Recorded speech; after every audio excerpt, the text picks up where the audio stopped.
from Quick Lee says God's creation must have a blueprint or recipe, and perhaps that is evolution slash science. Perhaps we ate on the same page. I think they meant perhaps we are on the same page. Yeah.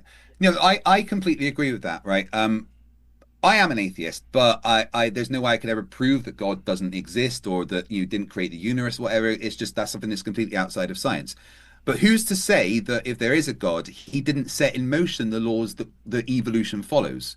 You know, it's very clear from the evidence, at least it appears to be clear from the evidence that evolution is what happens.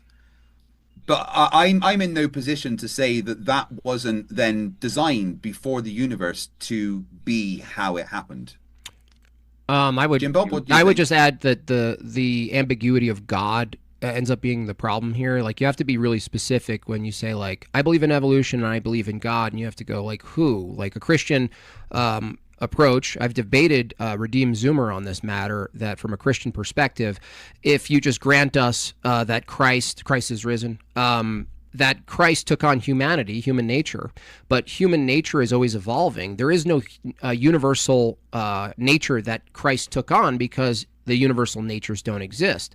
And so, from that view, a Christian couldn't say we are tasked at healing our nature if there's no such thing as a human nature, right? And it also follows that Yeah. if evolution kept continuing and we maintained our Christian duties, in my perspective, participating in the sacraments, let's say divine liturgy could very well be composed and conducted by a bunch of beasts that look like platypuses, right? So if that's the case, that you just need some time for that to happen. Now, if someone says God is like the creator of all things, but there's no real task or ontology for our being, or who we are and what we are, and you hold a view that evolution melds everything together, as Craig has kind of pointed to today, that everything's everything, there really are no distinct categories of animals and beings, then the question of like, well, what are we doing here if that God set into motion this giant machine, biological machine?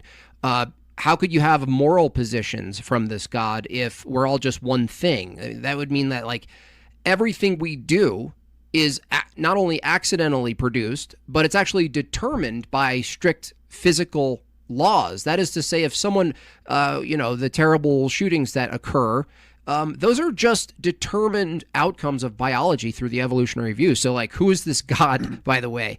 Who is the God? I ask further questions. That's why it's fun to do debates against other theists, actually more fun than debating an atheist.